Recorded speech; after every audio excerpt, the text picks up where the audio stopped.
জনপ্রিয় অভিনয় শিল্পী আফরান নিশো ও তাসনিয়া ফারিন এবার শুধু পর্দায় নয়, একসঙ্গে সঞ্চালনায়ও বাজিমাত করেছেন। সম্প্রতি মেরিল প্রথম আলো পুরস্কার 2024-এর জমকালো আয়োজনের মঞ্চে সঞ্চালক হিসেবে হাজির হন এই দুই তারকা।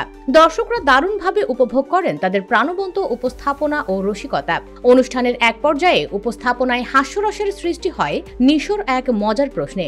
হঠাৎ তিনি ফারিনকে বলেন, আচ্ছা ফারিন, তোমার 1 নাম্বার স্বামী কেমন আছে? ফারিন, বলো, তোমার 1 নাম্বার স্বামী কেমন আছে? 1 নাম্বার স্বামী মানে? প্রশ্ন শুনে ফারিন কিছুটা অবাক হয়ে পাল্টা জিজ্ঞেস করেন, 1 নাম্বার স্বামী মানে? তখন নিশো রসিকতা করে বলেন, তুমি কি তোমার স্বামীর নাম জানো না? রেজওয়ান। 1 মানে তো 1 নাম্বার। ফারিন হেসে বলেন, মুরব্বি, ওটা 1 নাম্বার না, একমাত্র স্বামী। সে খুব ভালো আছে, তবে আমার এক্স বয়ফ্রেন্ড কেমন আছে সেটা জানি না। এই বলে নিশোর দিকে তাকান তিনি।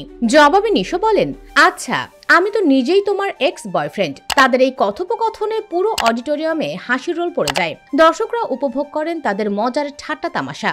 উল্লেখ্য, তাসনিয়া ফারিন 2023 সালের 11 আগস্ট প্রেমিক শেখ রেজওয়ানকে বিয়ে করেন।